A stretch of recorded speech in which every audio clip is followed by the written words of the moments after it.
order. Start with pledge.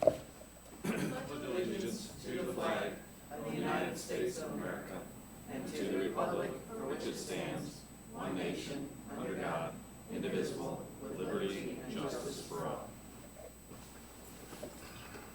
Thank you all for making it here tonight. We'll start with roll call. Commissioner Blaney, present. Commissioner Good. Here. No, you're not Commissioner. Oh, I'm sorry. Start over. This is going to be a good We one. need The senior moment down here. Councilmember Rivas, Councilmember Graham. Here. Councilmember Jessen, Here. Councilmember Brickner, Here. Councilmember Paparad, Councilmember Sims. Here. And Councilmember Bozick. And advisory member Matt Besley. Here. Ritzy, and member David Kirat. Okay, so we have of the foundation board, we have 7 members present. Or mostly present. Yeah. Well, we have. 6 and a half. We have 6 board members and 1 advisory board member. We have a quorum. Fantastic. All right, has everyone had a chance to look over the minutes? A motion to approve. Motion and a second. All those in favor signify by saying aye. Aye. Opposed, same sign. Motion carries. Nothing under new business, and then we have our capital cities presentation. Okay, great. Good evening, everyone. Thank you for having us. We have a pretty short agenda for you today. First, I want to introduce everyone to my colleague, John Williams. John has been with Capital Cities for about 7 months now. He's an investment analyst, and he's been working on some of the projects relating to your portfolio behind the scenes. So we're excited to have him have the chance to meet you in person. I'm going to cover the third quarter results. I'll bring you up to speed with how things have shaped up here more recently in the fourth quarter. And then John is just going to do a quick review of our fees, which we do on an annual basis. So looking at the third quarter report on the considerations and observations page, which is on the screen, I did want to just remind you that since we last spoke, a lot of changes happened within the portfolio as a result of the collective discussions we all have had throughout the calendar year. The portfolio was moved to that new equity allocation of 55% equity. Not necessarily the best quarter if we could have timed it, but so I will talk to you about those results. But here now into the fourth quarter, we're seeing some positive results. So, and which we're not trying to time the market. This is a very long-term time horizon. But that all did happen. I also wanted to show you here on this page. You'll see that we were able to work with you to move your money market fund just to a cheaper share class of that fund, and just save some expenses there. So if you go into the report, the market review page behind tab 1, just to give you a sense of what was happening in the broad markets during the third quarter, really was a difficult quarter, just choppy markets all around. Some of the headlines that you'll recall were things like fears about inflation, some concerns about, real estate in China, concerns about supply chain issues, which we continue to hear. All of those things weighed on the equity markets and led to some negative returns, mostly negative returns across different styles of equity. In the middle of the page there, the gray bars are the last 1 year period. So this is all different types of equity. You see lots of positive returns across equity markets for the 1 year. But for the quarter that we're talking about here today, the blue bars, it was really difficult to find positive returns.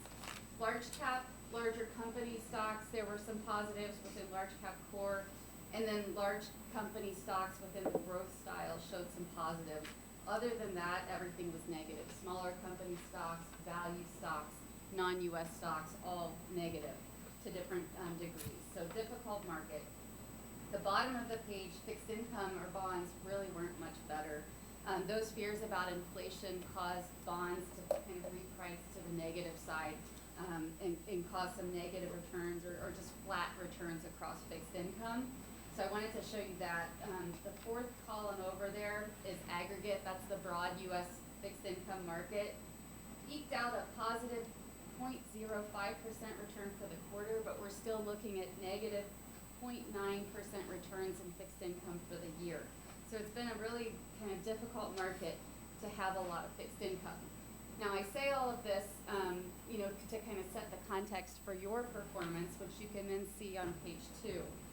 So you Porter County, the foundation, ended the quarter with a market value there in the middle of the page of $188,395,225, and that did represent a slight negative return for the quarter. So negative 0.6 or negative 60 basis points of return. Over the last 1 year, however, your return still sits at a positive 11.5%. I wanted to bring you up to speed here more recently. Your market value as of yesterday is $195,211,803. So again, 195,211,803. So we have seen some nice positive performance in the month of October and here into November. So just to kind of give you a little bit more detail on your performance, if you look at page 4, this is where we show your returns relative to a broad foundation peer group, as well as relative to your different benchmarks. So at the top of the page, you can see the chart there. It says PORT, so Porter Total Portfolio, letter A, return of negative 0.59.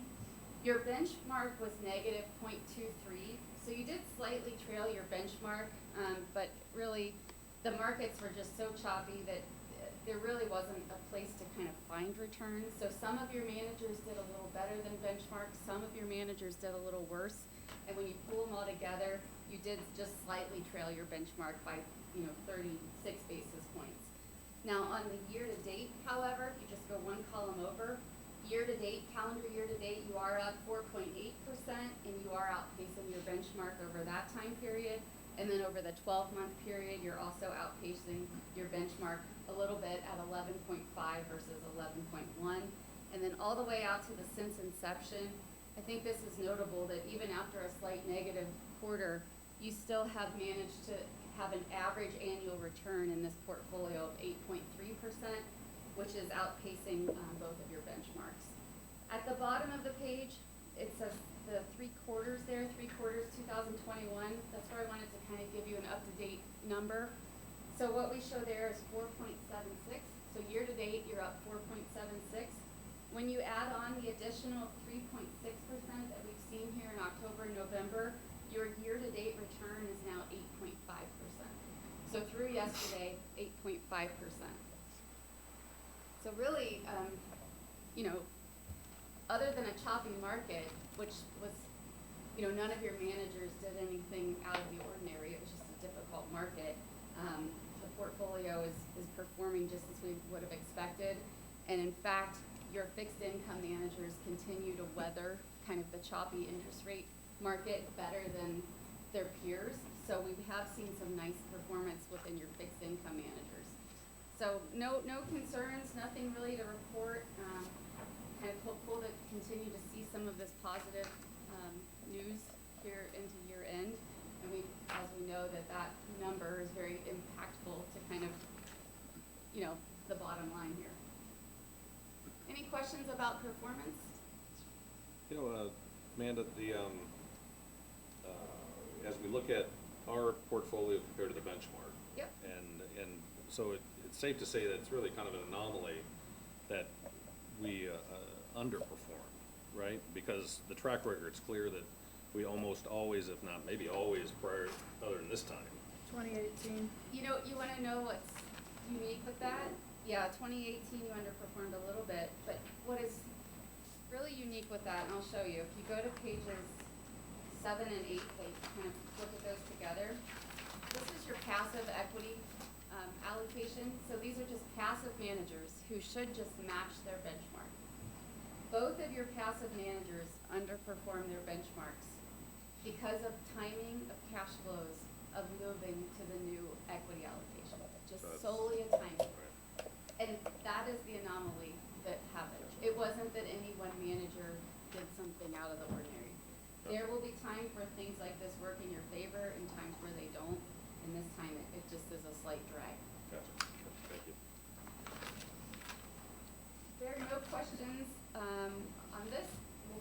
John to do the fee analysis. Definitely. So if you guys don't mind jumping to tab 2 of your booklet. Before I jump into things, just an introduction on myself since you've never seen my face before. John Williams, I was born and raised in Monrovia, Indiana, small town southwest of Indianapolis. Graduated from Hanover College with a degree in mathematics. Started a brief stint at Fifth Third Bank before finding myself here at Capital Cities. I've been here for about 7 months now. That being said, like Amanda noted at the beginning, the fee analysis, it's one of 4 special projects we do every year. As co-fiduciaries, we think it's important, not only do you know exactly who you're paying, but what those dollar amounts amount to. And we've had great feedback that this can be extremely helpful to have on hand should any donors, constituents, or anyone ask, what are your fees in relation to your investment program? You can easily reference this presentation. With that being said, I'm just going to go ahead and jump into the second page here. In terms of the presentation, start with a basic background. I'll dive into the detail that we use to evaluate your fees, and then we'll get to a more granular level that shows those actual dollar amounts and basis points. So if you look at the Porter County Foundation, most institutions pay 3 types of fees, and you're the same in that. You have your investment consultant or advisor, which is Capital Cities, your custodian who keeps the assets, Schwab, and then your underlying investment managers. Those underlying investment managers tend to be the most expensive out of this 3-pronged group. But I think this is a good slide that just has a good visualization of the 3 factors that flow up into the fee structure. So with that being said, I'm going to jump into the investment managers and go through that. Is there any questions just on the broad fee structure? Okay. On page 3, that third pillar of your investment managers, when we look at your investment management fees, the first thing we want to ensure is that they make sense and that they're reasonable. Whether they're using active or passive management or the style of management, we want to make sure that they make sense. If, for example, there's a different or least expensive share class, we want to ensure that you're in the least expensive share class that's possible. And then also, check and make sure they're reasonable relative to peers. We want them to be competitively priced to other investment managers that may be doing the same strategy. So this is what we use to evaluate your investment managers. I'm going to go into each asset class and that breakdown on the next slides. But any questions so far? Awesome. Looking at page 4, there's a ton to digest here, so I think it's important giving the high-level takeaways. The first thing I want to direct your attention to is that top left bullet. Within equity, you do employ passive management, and Amanda just alluded to this earlier. Cheap exposure to those broad investment markets. But yeah, so you use the Schwab S&P 500 coming in at 2 basis points, and the Vanguard Developed coming in at 5 basis points. And I'll jump in here. There's a note, a second bullet point here. One thing we mentioned last year when we did the same analysis, there is an ETF version of the Vanguard Developed Fund, basically, that is 1 basis point cheaper. It's 4 basis points. ETFs do have a little bit more operational hassle associated with them. We discussed this last year and we decided to just stay put. We told you we would keep looking at the environment, and if fee savings became more material, we would push you a little harder. It's exactly the same situation as last year. It's 1 basis point. So we literally talked about this at the office as a group, and we said, what should we tell them? It's like 1 basis point. That's real money, but there is a little bit of a hassle to it. So I'm more in the camp of saying stay put. If it were 4 basis points and this becomes thousands of dollars instead of hundreds, then I think we push you a little more on it. But we still thought it was our job to report this to you, that it's really no different from last year. Fair enough? Okay, awesome. The next thing we're going to look at on this slide is your active equity managers. Just really quickly want to explain these charts because they'll be used again as we go through the presentation. If you're looking at the top left chart, the title of the chart, Cal and Large Cap Core Mutual Funds, we're using these charts to evaluate the fees in relation to their peer groups. So if you look, you have AQR Large Cap Defense, GMO Quality. They're both plotted at point A and B on this tiny little graph right here in the top corner of that top left chart. What we're showing you there is AQR and GMO coming in with if you look at the A and B in the graph, there's a 77 next to it and a 92 next to it. they're in the 77th percentile and the 92nd percentile relative to that peer group that I mentioned. So just a couple takeaways from this. You want to be in the 100th percentile. That would be the lowest level of fees. So I think this just provides a good illustration to show where your managers rank relative to that peer group of the whole universe of their peer group, if you will. I won't dive into each individual mutual fund or strategy, but one thing to point out on this page, Prospector, as you can see in their the graph there, they have a 33, the 33rd percentile. They are slightly above the median, but it's important to note that we believe they're one of your premier active equity managers and remain convicted in their strategy. So And our goal as a whole is to bring you a collective mix that's considerably below, a weighted average. So we're okay if one is a little bit of an outlier when the rest of them are far below. Yep. Any questions on your equity managers? Awesome.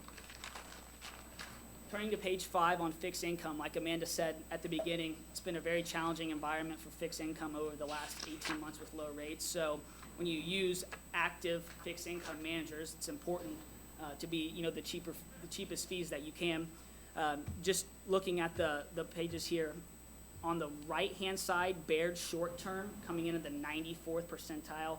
That's really right where you want to be, that last decile between 90 and 100. And then your diversifying fixed income managers, Loomis and Western Asset, both coming in the 81st percentile, 85th percentile, well below that median level of fees there. Going forward to slide 6, still within fixed income, you do employ core and core plus managers. They help further diversify that fixed income sleeve of your portfolio. Similar story here, looking at the charts. Low on an absolute basis, but also relative to the median and to peers, extremely low. Questions? So that was that first pillar that forms up the fee structure. Now switching gears to the second, which would be your custodian. You do utilize Charles Schwab.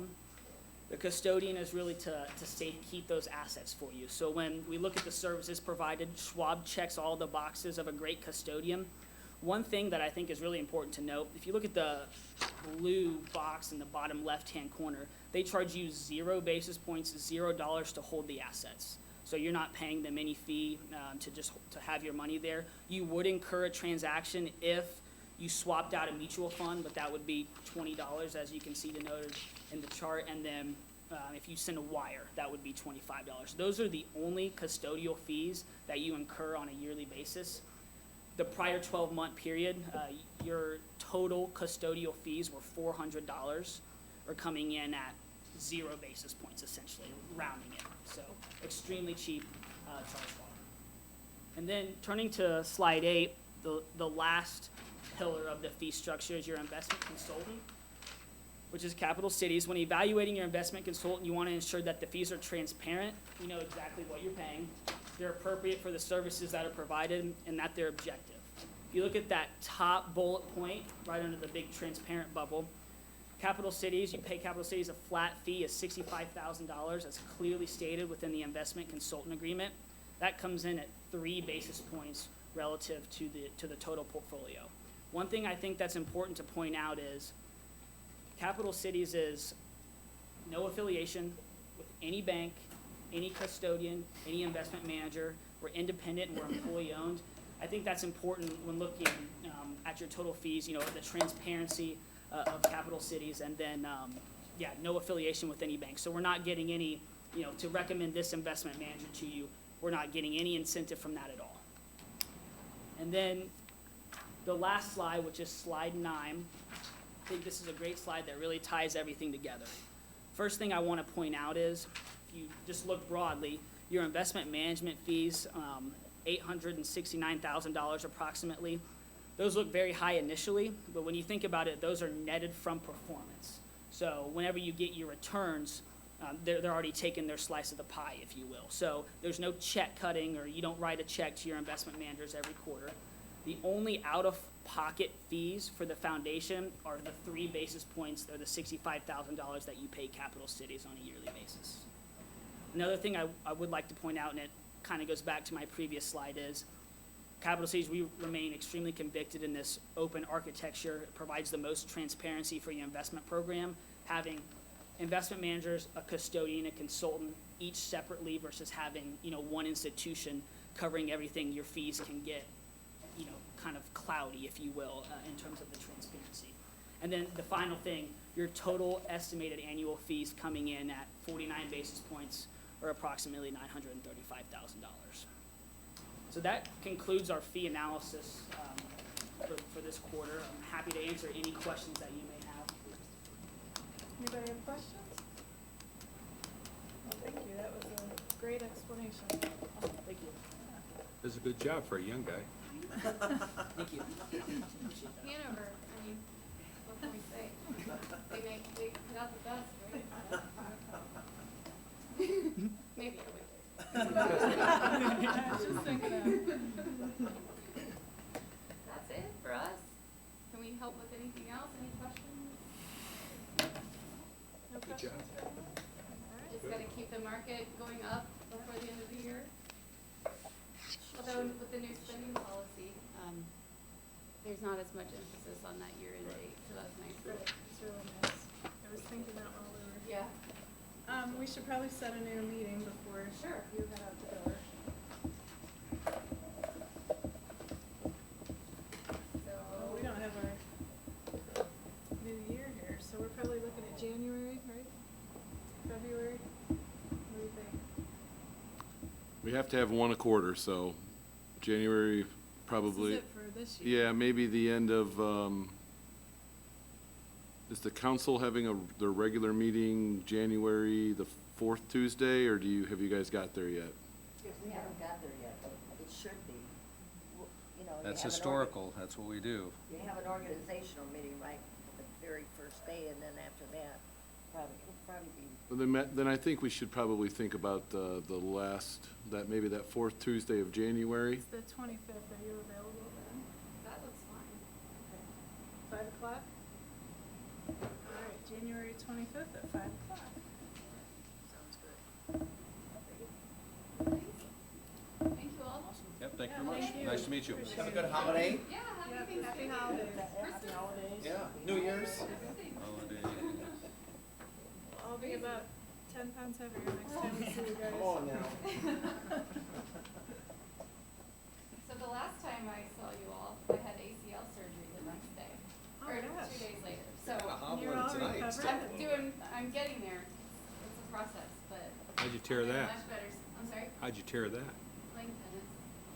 But I think it was probably the 40-some years of abuse that the knee took before that. I hear you. So, This is your second piece. it's my second ACL Oh, surgery. geez. You need to start playing pickleball, it's less I know. strenuous. You know when people told me that? I like singles. I don't like to have Oh. teammates. Yeah. Safe travels. Be a long trip Thank you, home. guys. Great to meet you all. Yeah, you too, thank you. Careful on your Have a drive nice- back. Nice drive home. Safely eject Yes. Thank you. All right, next we've got the attorney's report. Do you have anything, Scott? I do not. All right. Any other matter that may properly come before this board? We have Do you Vicky's. want to run over where we're at with the audit, or the federal tax return? Federal tax return, well, every year, for those of you who don't know or need a reminder, the foundation must submit a tax return. And it was due on Monday because we received the extension as we normally apply for. And so I submitted that, and you may notice in the Form 990, which is the tax return for non-for-profit corporations, there is a question about if the board of directors had advanced review of the return. And that's why it was sent out last week, so that everyone could have a quick review of that. And so it was submitted, it was accepted by the IRS, and I also filed the NP-20, which is the state tax return. Great, thank you. So we're up to date. All right, does anybody else have anything? All right, meeting adjourned until 2022.